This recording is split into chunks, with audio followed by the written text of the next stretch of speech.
성부와 성자와 성령의 이름으로 아멘. 하늘을 우러러 사랑하올 하느님 아버지 뜻 안에서 스승이신 예수님과 도움이신 성령님과 사랑하올 성모님과 성요셉 아버지와 성미카엘 대천사와 하늘의 모든 거룩한 천사들과 성인들의 정고를 청하며 기도드립니다. 아버지 감사합니다. 아버지가 계시고 또 예수님 어머니가 인류에게 계셔서 얼마나 감사하고 행복한지, 또 아버지와 예수님과 어머니께서 매일 진리를 가르쳐 주셔서 얼마나 행복한지 모르겠습니다. 아버지께서 사랑하시는 주님의 모든 전 세계의 영혼들을 저의 인성이 끌어안아 불러 모아 어머니의 피아새 망토로 덮어 아버지께 봉헌드리오니 아버지 그들 모두에게도 진리의 빛이 흘러들어가게 하시며 그들의 사고방식의 기준이 되게 하시고 생각과 가치 기준의 모든 것의 근간이 되게 하시며 그들의 내적이고 외적인 모든 것의 주체가 되게 하여 주시옵소서. 이 모든 기도 우리 주 그리스도를 통하여 비나이다. 아멘. 성부와 성자와 성령의 이름으로 아멘.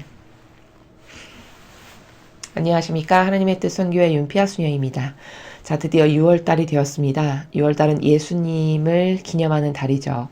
이 6월달은 어떻게 하면 예수님과 그분의 정신세계와 그분의 그 매력적인 가지고 계신 속성에 어떻게 나를 좀 용해시켜서 이 6월달 한 달은 예수님을 닮은 나로 변모시킬까, 이런 계획을 여러분의 영적 목표로 한번 세워보셨으면 좋겠습니다. 그래서 이 6월달이 끝나갈 때 내가 특별히 요거 열매 하나는 맺어서 예수님께, 아버지께, 그리고 어머니께 봉헌드려야 되겠다, 이런 작은 계획들을 하나 각자 마음과 정신에 하나씩 세우셔서 매일같이 그것을 수행하셔서 6월달이 끝나고 났을 때 나 이거 하나, 본연의 그 나를 찾고 나의 그 고질적인 나쁜 속성을 하나 고쳤구나, 이겼구나, 이런 기쁨, 영적인 기쁨이 여러분에게 다들 있으셨으면 좋겠습니다. 자, 그럼 오늘 6월달을 시작하는데 또 너무나도 기쁘게 오늘 어머니의 축일이에요. 그래서 오늘 성모님께 특별한, 우리 모두에게 이 진리를 깨달아서 새로워질 수 있는, 영혼이 새롭게 탄생할 수 있는 은총을 어머니께 주십사 간청드리면서 오늘 주신 말씀 함께 보시겠습니다.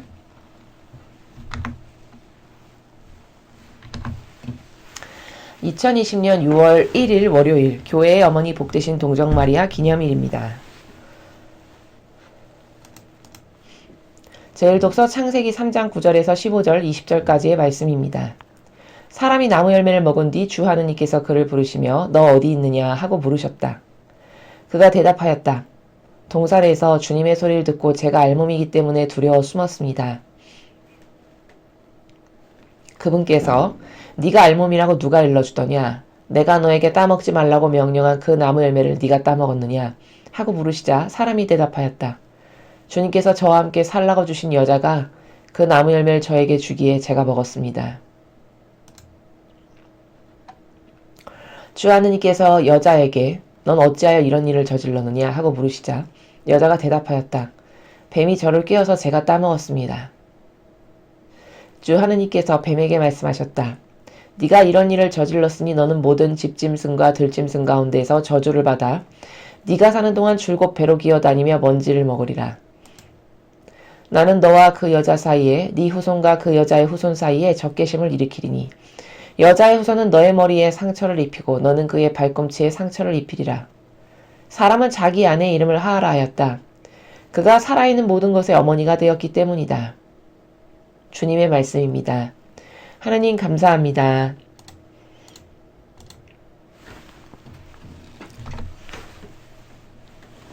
예, 여러분 오늘 창세기, 오랜만에 창세기가 나왔습니다. 창세기 3장 9절에서 15절 그리고 20절까지 말씀을 들으셨습니다. 이 복음, 이 독서 굉장히 익숙한, 다 알고 계시는 내용이죠.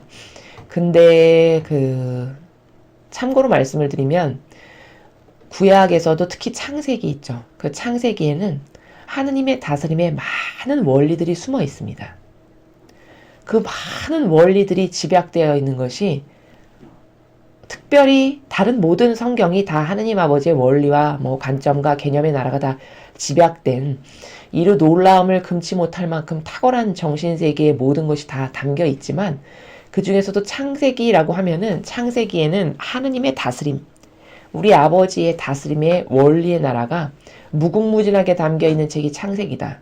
이렇게 먼저 여러분에게 선언적으로 창세기라고 하면 어떤 것을 떠올리셔야 되는지를 말씀을 드립니다. 그리고 오늘 우리가 접하고 있는 이 독서에서 배워야 될 것이 너무너무 많아요. 한두 가지가 아닙니다. 그럼 도대체 어떤 것에 집중을 해서 오늘은 여러분에게 전달을 해드릴까? 이런 것을 생각해 보았을 때 뭐 알아야 될 게 한두 개가 아니지만 죄의 근원이라는 관점에서 그 나라에서 여러분께 오늘은 말씀을 드리겠습니다. 자, 우리가 이 아담과 하와 때문에 죄인이 됐잖아요. 우리는 그것을 원죄라고 하죠. 원죄를 지금 오늘 읽은 이 1독서의 이 내용 때문에 이제 인류는 모두가 다 태어났을 때부터 원죄라는 것을 짊어지고 살 수밖에 없는 비참한 존재가 되었습니다. 자, 그러면 죄의 근원, 이 원죄라고 하는 그 모든 인간이 짊어지고 살 수밖에 없는 이 죄의 근원의 뿌리에 있죠, 뿌리. 그 뿌리가 도대체 무엇인가에 대해서 아는 것은 굉장히 중요하겠죠. 자, 그게 뭐냐? 여기 보니까 하느님께서 이것은 하지 말아라 이렇게 어떤 질서, 즉 경계값을 설정하세요. 경계값을 설정해 놓으셨어요. 살아가는 데 있어서 얘야 이건 이렇게 해야 된다, 이런 것은 하지 말아라, 이렇게 경계값이 있었습니다. 자, 그런데 오늘 아담과 하와가 왜 죄인이 됐냐? 그 경계를 허물었어요. 이래서 죄가 된 거예요. 자, 그러므로 죄의 근원은 뭐다? 죄의 시작의 가장 기본적인 원리는 뭐다? 하느님이 만드신 경계값의 설정값을 허물어버리는 거, 이게 죄의 근원이 된다라는 겁니다. 자, 그러면 여러분, 오늘날 우리가 얼마나 많은 죄를 짓고 살아가는지 아시겠죠? 여러분, 이 인간이 경계를 허무는 게 어디 한두 가지입니까? 어르신들이 이런 말씀 잘하세요. 요즘 애들은 애어른도 몰라본다고. 그게 다 뭘까? 경계값을 허무는 젊은이들의 잘못된 정신세계를 나무라시는 거죠. 그런데 이 젊은이들은 그렇게 어르신을 어르신으로서 공경해드려야 되고 마땅히 어르신이시니까 받아야 될 권리가 있으시죠. 그분이 누리셔야 될 그런 권리와 그 어르신이 받아야 될 사랑이 마땅히 있으세요. 그분이 한평생 동안 사시면서 이 대한민국이라는 나라에 쌓은 많은 고통과 희생들, 그리고 그 연륜으로서 고생하면서 이룩한 많은 것들에 대한 마땅히 보상을 받으셔야 되고 우리는 그것을 권리라고 얘기합니다. 그래서 어른은 어른으로서 존중해드려야 되는 권리가 있어야 되고 마땅히 그분이 받으셔야 될 사랑의 경계가 있어요. 이런 질서가 있단 말이죠. 근데 요즘 젊은 사람들은 꼰대 이래가면서 이상한 단어, 비속어 같은 것들 갖다 붙이면서 이런 경계를 마구 허물죠. 그럼 이게 뭘까? 여러분이 곧 아담과 하와가 지은 죄를 매일 반복하고 사는 겁니다. 일상생활에서. 이거 굉장히 놀라운 관점이에요. 사람은 자기가 솔직히 냉정히 말하면 얼마나 큰 죄인인지를 잘 몰라요. 하도 무뎌져서, 그리고 자기한테는 지극히 관대하기 때문에 이런 게 그렇게 대단히 큰 죄야? 게다가 진리까지 모름으로 기준이 없어가지고 자기가 매일같이, 여러분, 이 경계값을 허물어서 천상에서 살아갈 수 있는 자격이 박탈돼서 지상으로 쫓겨난 거잖아요. 엄청난 큰 죄죠. 그쵸? 그런데 사람은 이 아담과 하와의 원죄는 아담과 하와 때문에 원죄가 생겨가지고 우리가 이렇게 고생을 해. 이렇게 말하면서 자기는 마치 아담과 하와보다는 나은 존재로 착각하고 살아요. 그럼 과연 나은 존재인가? 지금 제가 말씀드리는 첫 번째 관점에서부터도 나은 존재가 절대 아니라는 것을 인정할 수밖에 없어요. 정직하다면. 왜? 아담과 하와 경계 한 번 허물어가지고 혼나서 지금 지상으로 떨어져 나갔죠. 그럼 우리는 얼마나 많은 순간 경계를 허물면서 살지를 생각해 보십시오. 자, 제가 몇 가지만 말씀드려 볼게요. 자, 이렇게 어르신을 어르신으로서 사랑하고 공경해드리지 않는 이것부터도 벌써 경계값을 지키지 않은 거예요. 왜? 성경에서 분명히 구약의 전도서나 집회서를 보면은, 지혜성가 집회성가 이런 것을 보면은, 부모를 공경하고 사랑해야 된다라고 분명히 말씀하셨어요. 그쵸? 그럼 그게 설정값이에요. 하나님이 만드신. 그게 곧 경계요. 그게 곧 신적 질서입니다. 그 신적 질서를 안 지키고 매일같이 허무는 짓을 이 나라는 얼마나 많이 하냐. 이 젊은이들이 그렇게 노인을 어르신들을 공경하지 않는 이런 문제부터.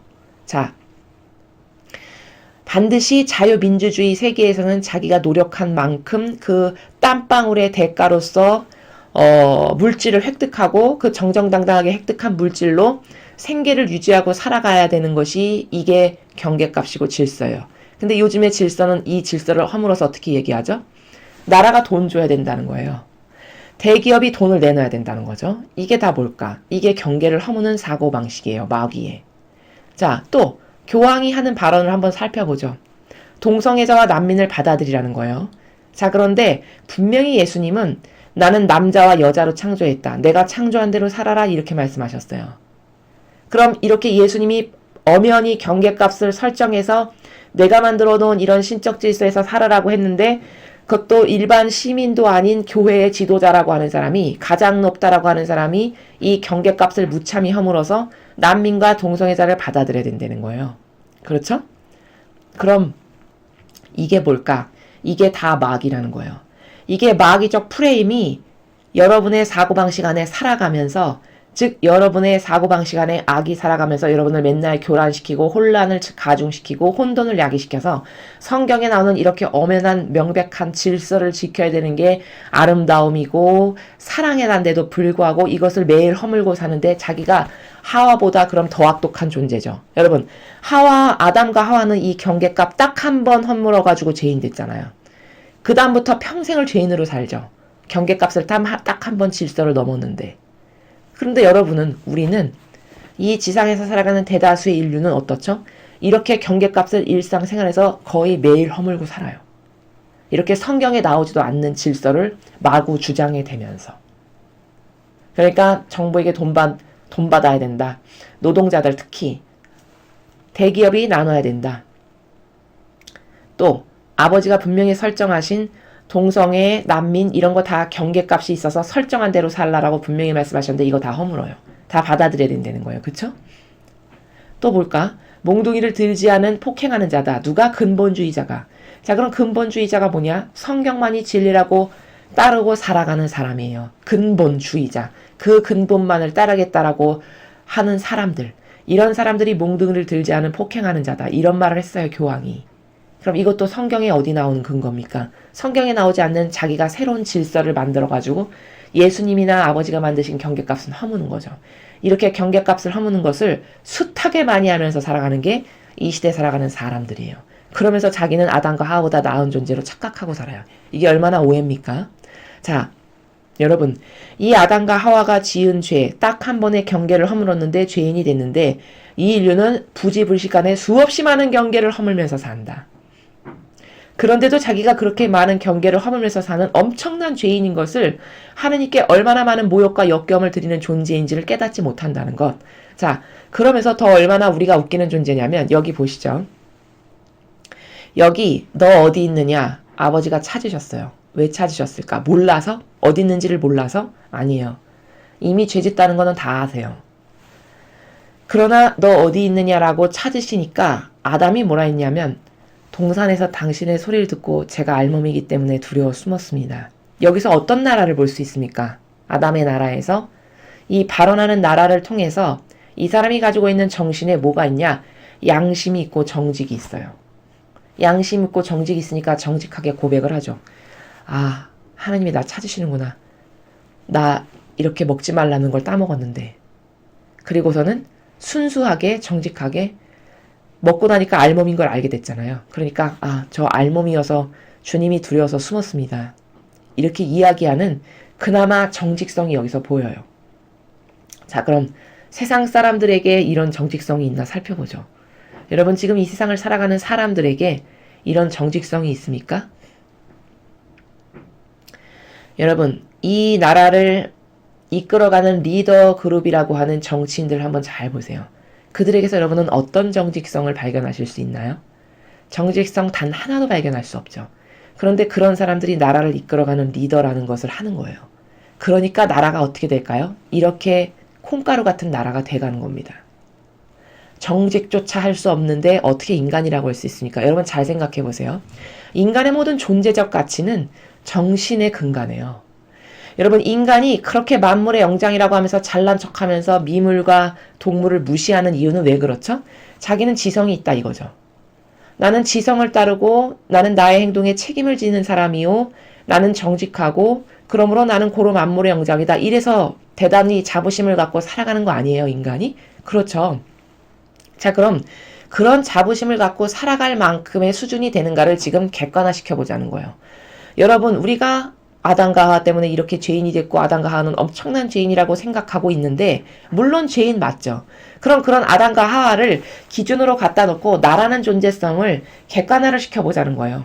한 번 경계값을 어기고 설정값을 넘어서 침범해서 죄인이 돼서 지옥으로 인간세라고 하는 이 철창으로 가득한 이 지상에 떨어져서 살아가게 됐는데 우리는 얼마나 많은 경계값을 허물며 살아가냐는 거죠.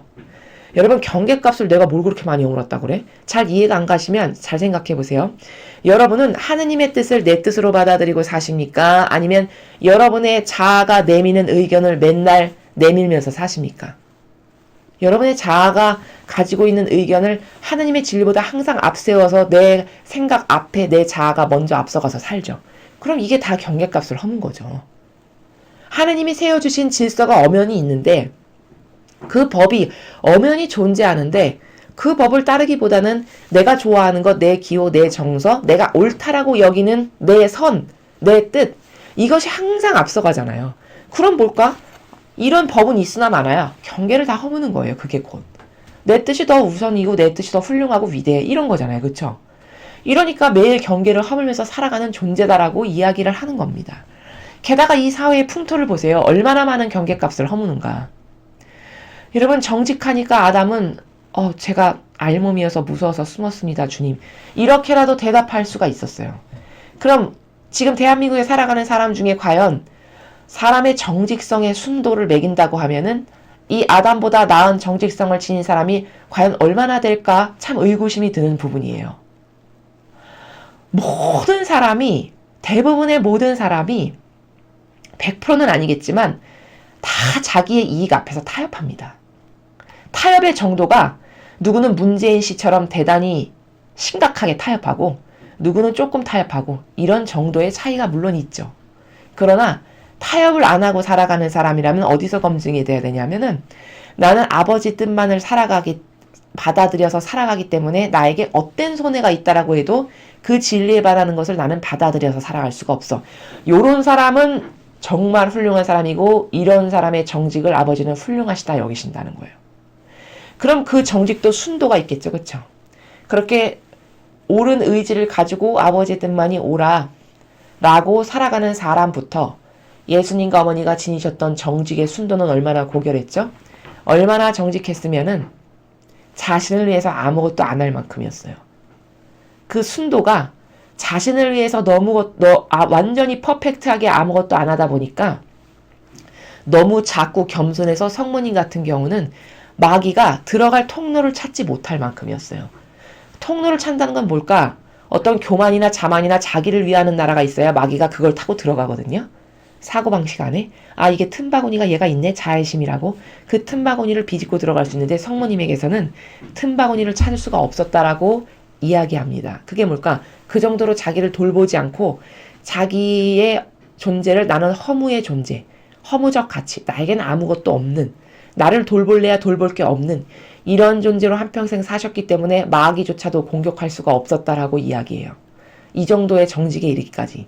이렇게 정직의 순도가 범주가 이 정도로 넓은 거예요. 자, 그럼 오늘 이 아담이 말한 이 정도의 정직성이 이 대한민국 국민의 정신 수준에 몇 퍼센트나 있냐는 거죠.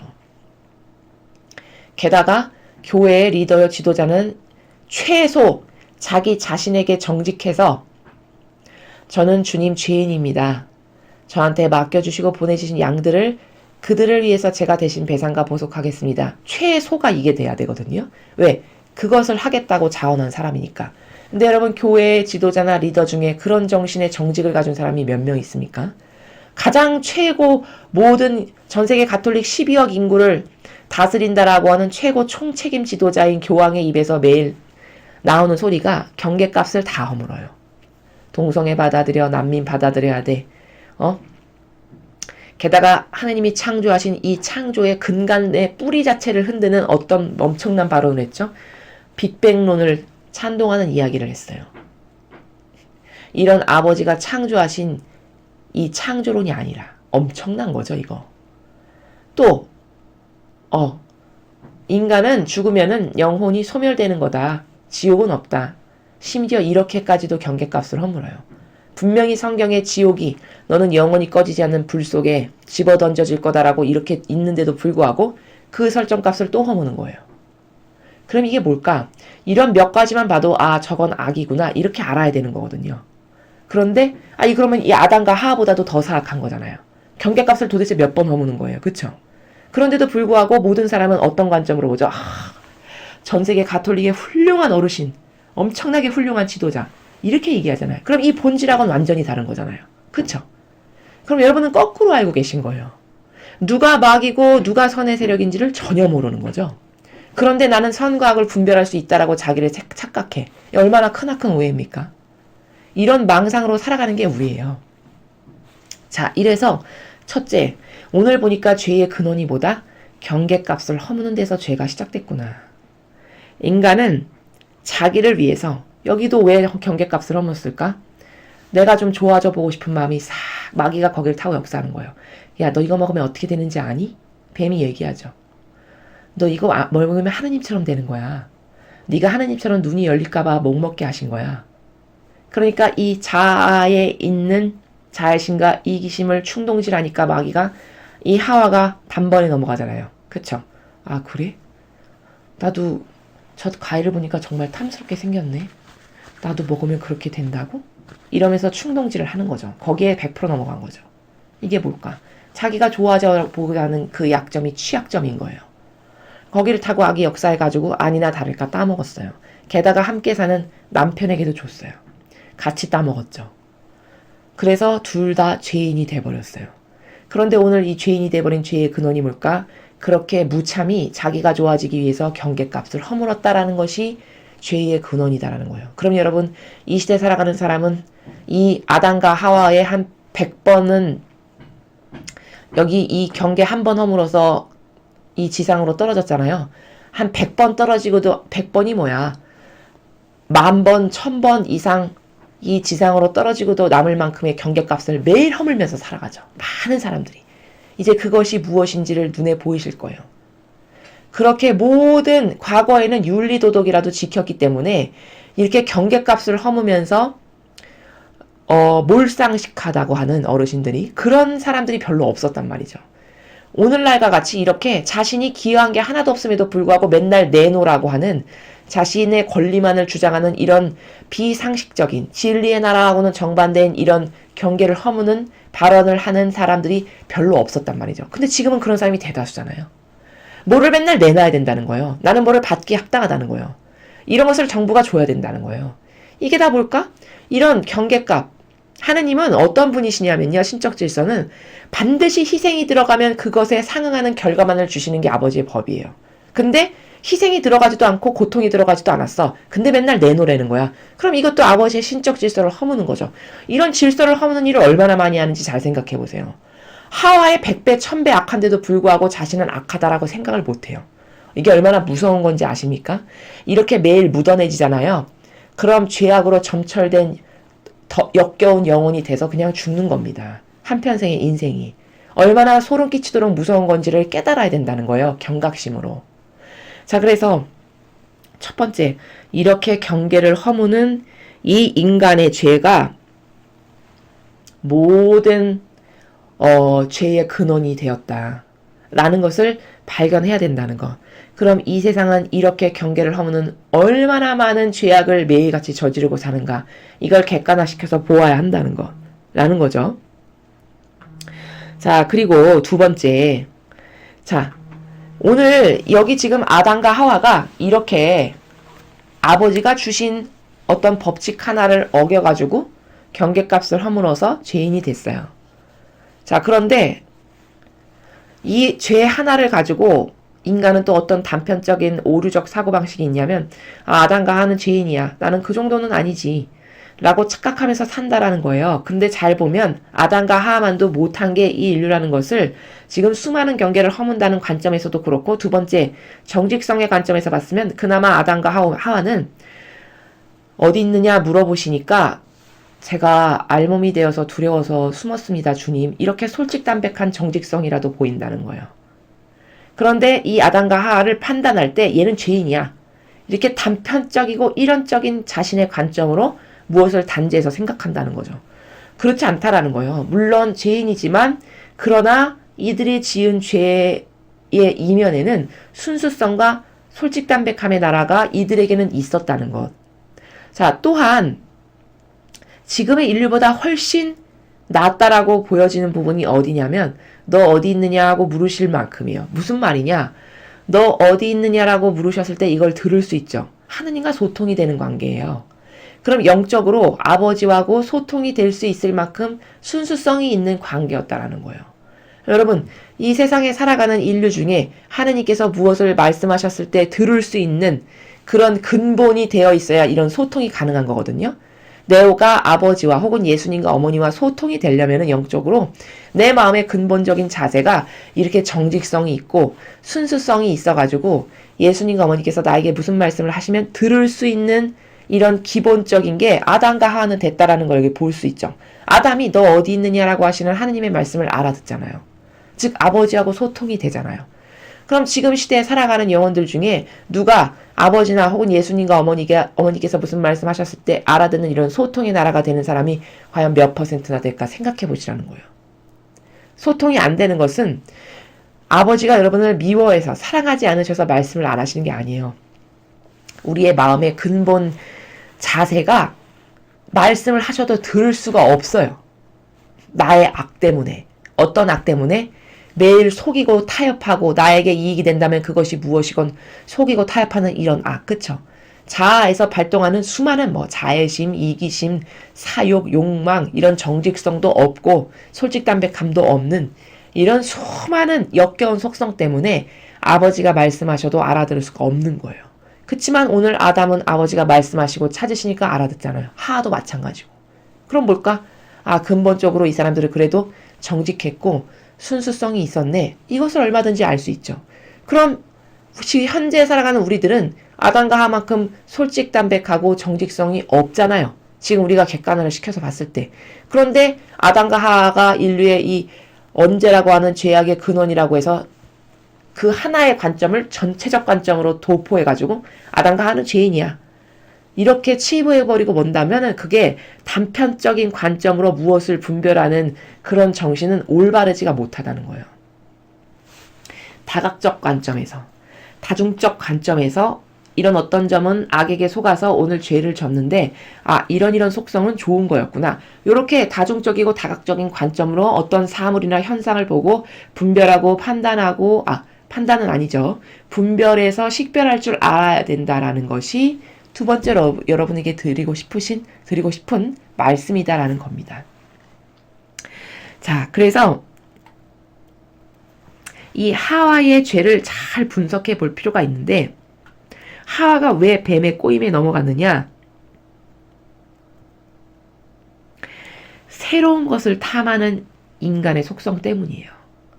그래서 여러분, 여러분이 자기 자신을 조용히 성찰해 보실 때 나는 어떤 속성을 갖고 있지라는 것을 분석해 보시는 건 굉장히 중요해요. 무슨 말이냐면 이렇게 새로운 것에 호기심을 많이 갖는 사람이 있어요. 속성적으로. 그건 어떤 거냐면요. 좀 풀어서 설명을 하면 변덕과 지속적이지 못한 게 곧 변덕인데 이런 변덕과 나약 같은 거 이게 바로 오늘 하와가 가지고 있는 한계적 속성이어서 뱀에게 금방 넘어간 건데 뭐냐면 이런 사람 있죠. 뭔가 새로 사는 것은 다 좋아. 그래서 옛 것의 실증을 잘 내. 그래서 옷도 좀 한 일주일 입었어. 그럼 또 벌써 실증이 나. 새로운 것은 딱 어떤 옷이 눈에 들었어. 그럼 얼른 사야 돼. 이런 사람 있죠. 근데 반면에 어떤 사람이 있냐면 어떤 것을 하나 구매했어. 근데 그것이 10년, 20년, 30년을 두고 쓰면서도 보면 볼수록 정이 들고 아유, 이게 내 거지 싶어서 쓸고, 닦고, 이렇게 해서 반짝반짝거릴 만큼 길이 나고. 그래서 어떤 물건을 하나 버리기까지는 완전히 망가져서 못 쓰게 되기 전까지는 절대 버릴 수 없는 이런 속성을 갖고 있는 사람도 있어요. 그렇죠? 지금 제가 말씀드린 이렇게 어떤 것을 아낄 줄 알고 소중히 여길 줄 알아서 쓸고 닦아서 윤기가 날 만큼 곱게 쓰는, 그래서 완전히 망가져서 뭐 구멍이 나고 달 없어서 다시는 소생시킬 수 없을 때가 되면 아쉬워하면서 버리는 이런 속성, 이게 엄청 좋은 속성이라는 거예요. 하나님은 이런 속성을 좋은 속성이라고 보세요. 근데 여러분, 요즘의 젊은 사람들의 속성은 어떤 게 많죠? 뭔가 새로운 건 다 끌려. 새롭게 사는 건 항상 기쁘고 즐거워. 근데 좀 한 열흘 되고 1년 입었어. 그럼 벌써 좀 입기 싫고 별로야. 이런 속성. 이 두 가지의 속성 굉장히 상반되죠. 그쵸? 근데 여러분, 이렇게 어떤 것에 실증을 잘 내고 변덕스러운 속성이 오늘 하와가 갖고 있는 속성이에요. 왜냐? 그렇게 실증을 잘 내고 변덕스러운 속성 때문에 뭔가 새로운 과일을 딱 보고 탐하고 맛있어 보여. 그래서 따먹은 거라는 겁니다. 거기에 넘어간 거예요. 그 가지고 있는 취약성 때문에. 자, 그래서 이렇게 새로운 것을 맨날 탐하고 뭐 조금 낡고 그런 것은 버려버리는 이런, 이게 뭘까? 이게 지속적이지가 못한 속성 때문에 그래요. 변덕스럽고 나약한. 현대인이 근데 이런 속성이 굉장히 많죠. 이런 사람들은 다 이런 악에게 넘어갈까요? 안 넘어갈까요? 넘어가기 100%죠. 누가 조금만 좋아 보이고 근사해 보이고 특히 나의 기호에 완전히 퍼펙트한 걸 누가 하나 갖고 와. 그럼 저거 아무리 따먹지 말라라고 하느님 아버지께서 명령하신 것일지라도 괜찮아 보이는데 얼른 혹해서 따먹는 이런 불행이, 그런 영혼들을 악이 넘어뜨리기에 너무나도 쉬운 조건을 가진 게 이런 변덕, 나약, 지속적이지 못하고 항구하지 못한 이런 게 다 그렇게 약점이 된다는 거예요. 오늘 하와가 이것을 따먹은 이유는 맨날 새로운 것만 탐하는, 그리고 낡고 오래된 것에서 더 사랑을 많이 느끼고 그것을 더 소중히 여기고 그것을 예쁘게 쓸고 닦아서 길을 내서 가지고 살아가는 이 사람의 정서하고는 너무나도 정반대적이죠. 이렇게 다르다라는 거거든요. 이래서 기호와 정서가 여러분 굉장히 무서운 거고요. 그 기호와 정서를 잘못 갖게 되잖아요. 그럼 악에게 유린당하는 도구로 활용되기가 굉장히 좋겠죠. 이래서 자신의 잘못된 기호와 정서가 어떤 것이 있다면 과감히 버려야 돼요. 도끼날로 뿌리를 딱 잘라버려가지고 과감히 버리는 이런 용단성 없고서는 그 기호와 정서를 한평생 갖고 산다? 이러면 그게 물고 들어가서 수많은 것에 나의 사고방식에 영향력을 다 끼치게 되겠죠.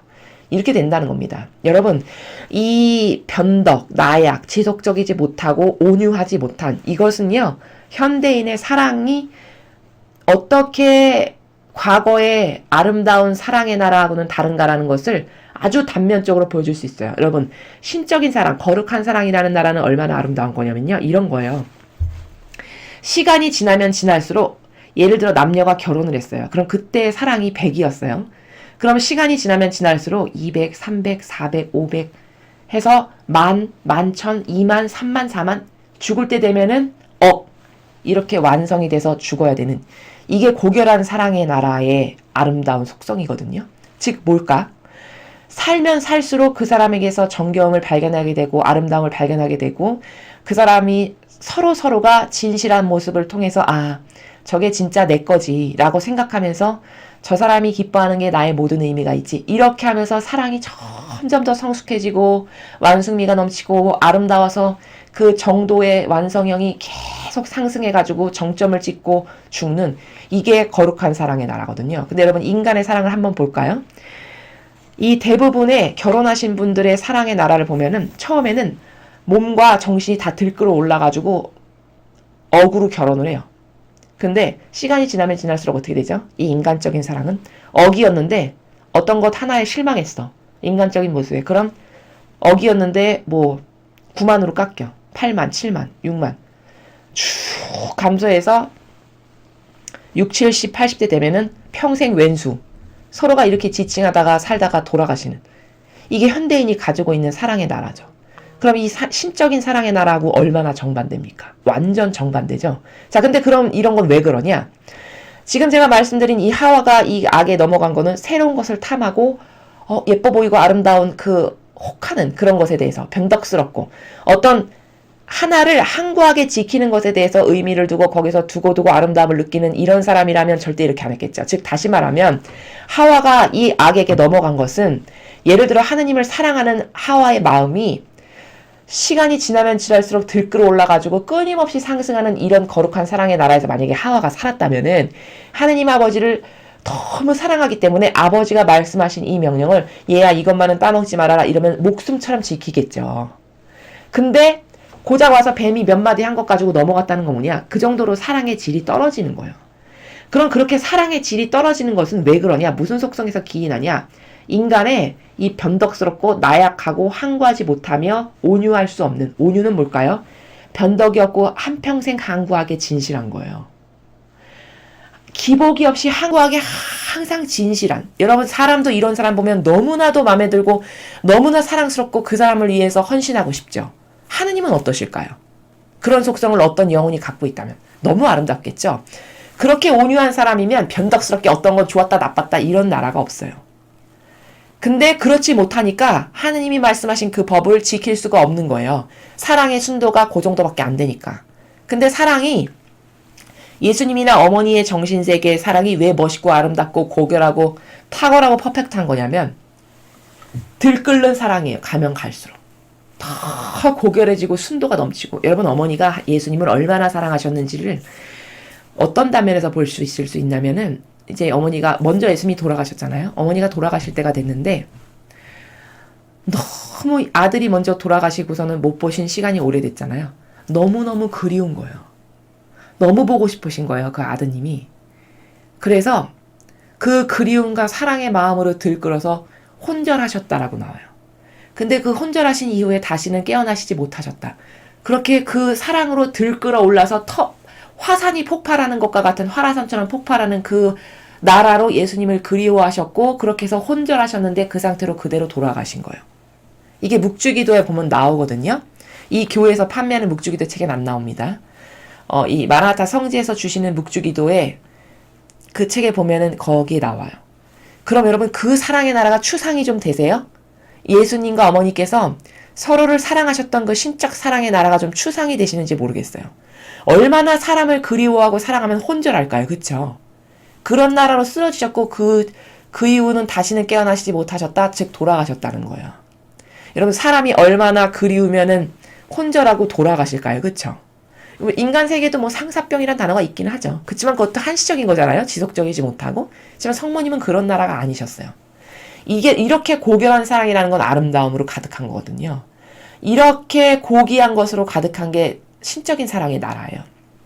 자, 그럼 이런 신적 사랑과 몸뚱아리가 뜨겁고 정신이 뜨거워가지고 결혼했는데 점점 쇠퇴해가지고 죽기 직전에는 평생 엔수 안 봤으면 좋겠어. 이런 나라는 얼마나 저급한, 이 신적 나라하고는 얼마나 다른 정반대의 세계일까요, 여러분? 그렇죠.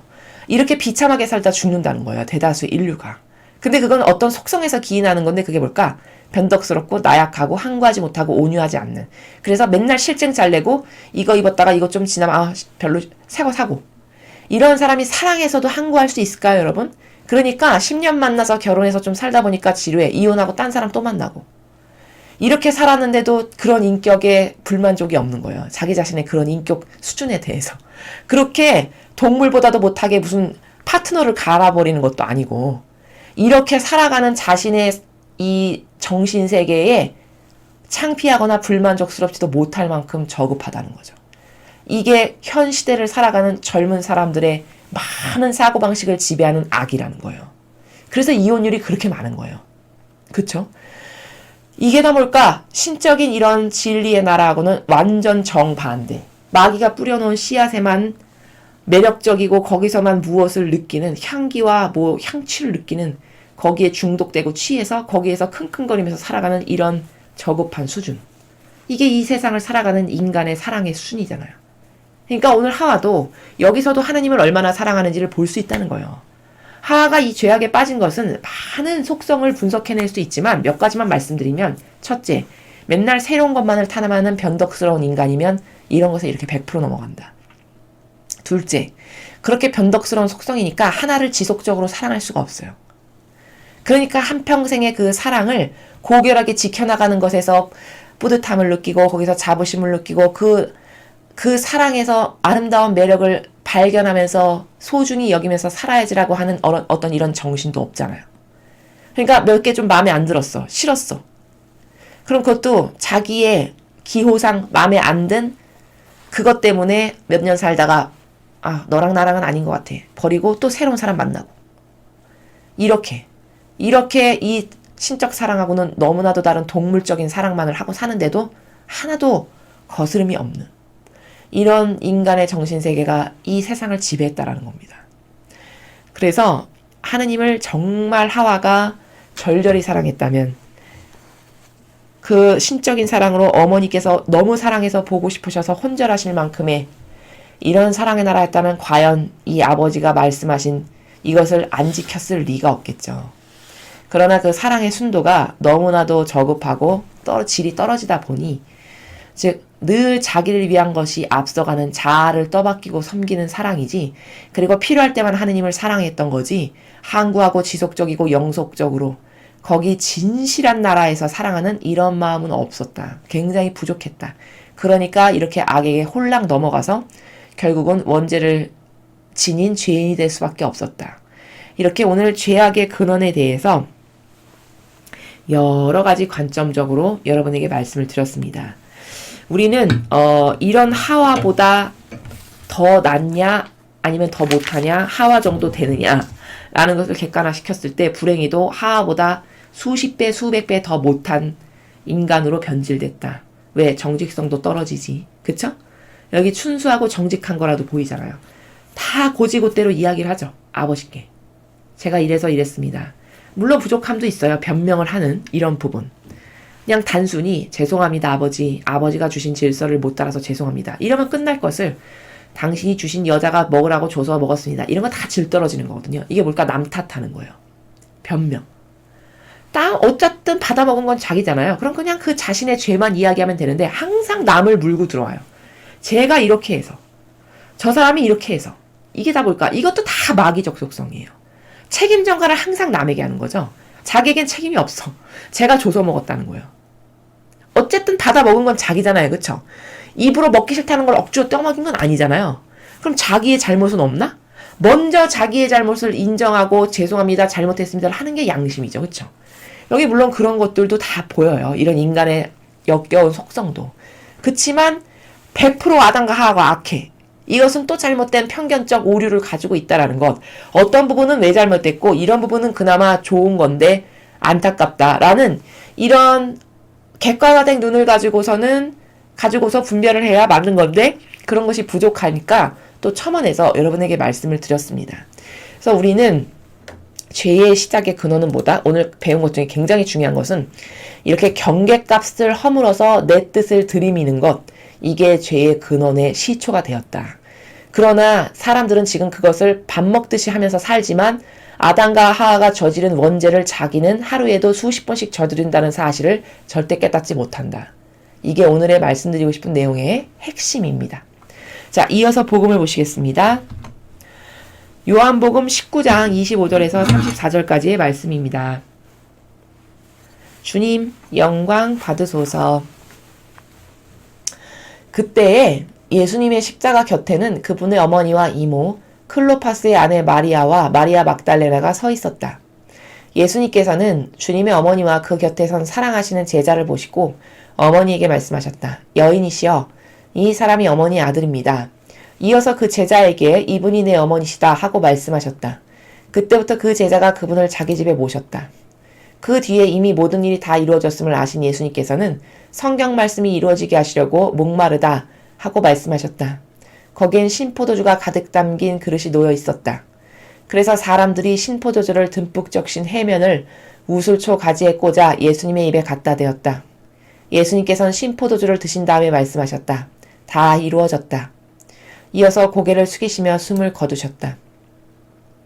그날은 준비일이었고 이튿날 안식일은 큰 축일이었으므로 유다인들은 안식일에 시신이 십자가에 매달려 있지 않게 하려고 십자가에 못 박힌 이들의 다리를 부러뜨리고 시신을 치우게 하라고 빌라도에게 요청하였다. 그래야 군사들이 가서 예수님과 함께 십자가에 못 박힌 첫째 사람과 또 다른 사람의 다리를 부러뜨렸다. 예수님께 가서는 이미 숨지신 것을 보고 다리를 부러뜨리는 대신 군사 하나가 창으로 그분의 옆구리를 찔렀다. 그러자 곧 피와 물이 흘러나왔다. 주님의 말씀입니다. 그리스도님 찬미합니다.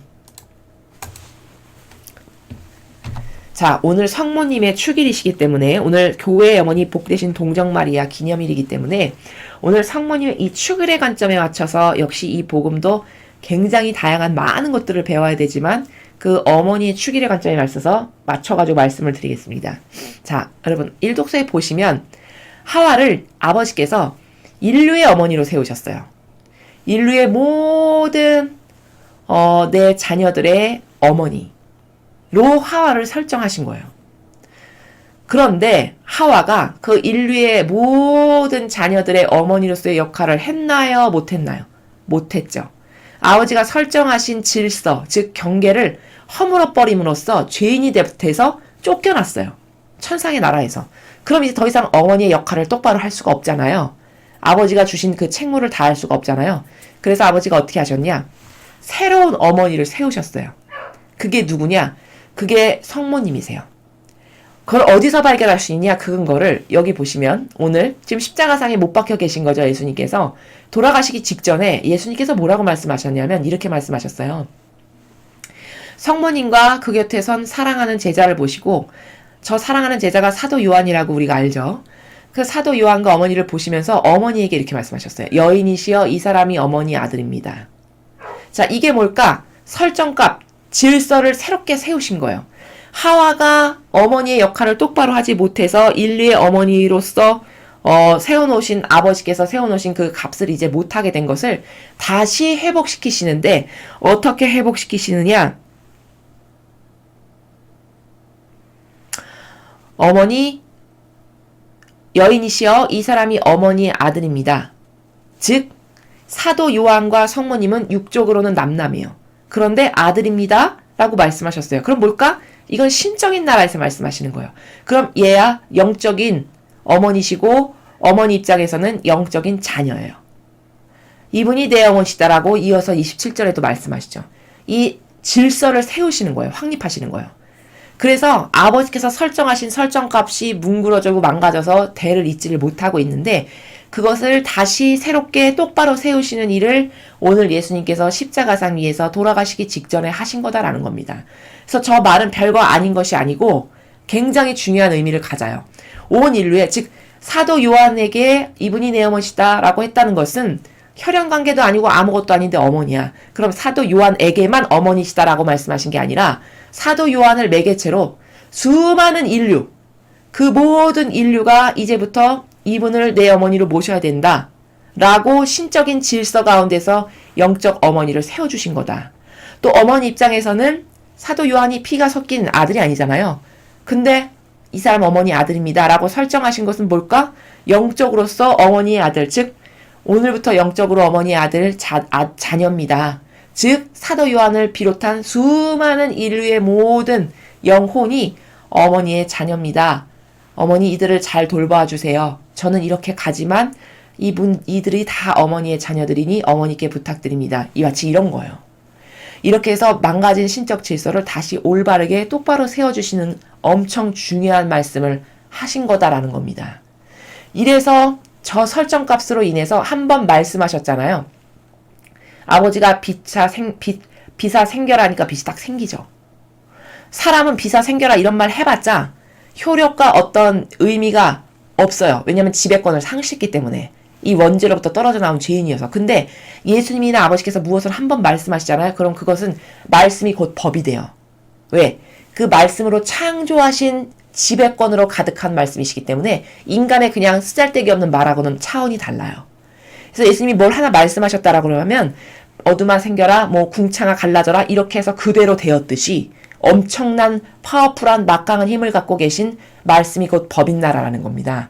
그래서 저렇게 예수님께서 말씀하신 것은 곧 법이에요. 즉 그날부터 저게 질서예요. 따라야 될 저게 설정값이에요. 그래서 우리는 성모님의 자녀고 맨날 어머니 기도하시는 게 왜 어머니야? 나를 낳아주는 엄마도 아닌데. 이렇게 이론적인 사고방식 때문에 이해를 못하셨다면 오늘 이 복음을 통해서 이해를 하실 수가 있으시겠죠. 이래서 성모님께서 우리의 어머니가 되시는 거예요. 또 아담도 자, 같은 관점에서 하나 추가적으로 말씀드리면 아담도 온 인류의 아버지 역할을 하려고 설정하신 거예요. 하느님 아버지께서. 즉 아담과 하와는 맨 최초의 인류를 뽑으면서 설정하신 설정값이 있으셨는데 하나는 인류의 아버지로, 하나는 인류의 어머니로 설정하시기 위해서 그렇게 뽑아서 천상에 나서 살게끔 하셨어요. 근데 그들이 그 자아를 극복하지 못해서 그 나쁜 속성과 악의 계략과 농간에 빠져들어가가지고 결국은 넘어져서 원죄를 지어서 쫓겨나게 됐잖아요. 그럼 아버지의 계획은 실패됐잖아요.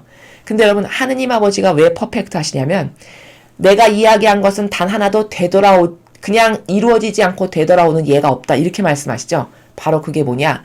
그렇게 아담과 하와가 실패했잖아요. 그럼 반드시 다시 세우신다는 거예요. 그래서 반드시 그 말씀이 이루어지게 하세요. 이게 아버지의 법칙이에요. 다스림의 법칙 중에 하나가 이런 거예요. 그러니까 얼마나 퍼펙트합니까? 그렇죠? 그래서 인류의 어머니로서 똑바로 역할을 하지 못한 하와를 대신해서 새로운 하와인 어머니를 세워주신 것이고 오늘 이 복음에서 보시는 바와 같이 그리고 똑같이 인류의 아버지로서 역할을 똑바로 못한 아담을 대신해서 예수님께서 온 인류의 아버지로서 지상에 오신 거다라는 겁니다. 그래서 왜 성경에 보면 새로운 아담이신 예수님, 예수 그리스도 이렇게 이야기하죠. 그게 뭘까? 바로 새 아담이라고 하시는 것이 예수님이 새로운 인류의 아버지로서 설정값을 갖고 지상에 오신 거고 어머니를 새 하와로서 새로운 인류의 어머니로서 그들이 채워드리지 못한 것, 아버지의 뜻을 이루어드리지 못한 것을 두 분이 퍼펙트하게 이루어드렸죠. 이렇게 함으로써 아버지의 뜻이 이루어지지 않고 되돌아오는 예가 하나도 없다라는 말씀이 또 완벽하게 이루어지는 거예요. 그래서 성모님과 예수님은 우리의 어머니요 아버지세요. 영적으로. 이해가 되시죠? 그래서 오늘 이 말씀을 통해서 왜 우리 어머니가 되시는지 어떻게 어머니인가 이렇게 질서를 세워주셨고 이 값에 의해서 이제 온 인류의 어머니가 되셨어요. 그러니까 진짜 어머니세요. 사실적으로. 이런 질서를 오늘의 요한복음을 통해서 여러분 발견하실 수가 있으셨습니다. 자, 여러분 오늘 우리는 창세기에서 아주 중요한 원리를 배웠어요. 죄의 근원이 과연 뭔가? 뭐 때문에 인류는 원죄를 갖게 됐고 그 원죄의 근원의 뿌리는 도대체 뭔가? 이거를 살펴보니 경계값을 허물고 아버지가 세우신 질서를 허무는 바로 그것이 죄의 시작이었구나. 그럼 지금 온 인류는 얼마나 죄인으로 가득한 세상인가? 지금의 인류는. 완전 죄악으로 점철된 세상이죠. 왜? 맨날 자기의 자아를 따르지 아버지가 말씀하신 이 설정값을 따르지 않잖아요. 그렇죠? 이게 벌써 매일 경계를 허물고 살아가는 원죄를 수십 번 수백 번 저지르고 살아가는 우리가 어떤 존재인가를 깨달아야 된다는 거고 오늘의 복음에서는 어머니가 성모님께서 왜 우리의 진짜 어머니가 되시는지 어떻게 해서 진짜 온 인류의 어머니가 되셨는지를 발견할 수 있다라는 겁니다. 그래서 오늘 배우신 이 질서를 가지고 여러분의 정신과 사고방식을 또 새롭게 하시는 하루 되셨으면 좋겠습니다. 이상으로 2020년 6월 1일 월요일 교회 어머니 복되신 동정마리아 기념일 복음해설을 마치겠습니다. 감사합니다.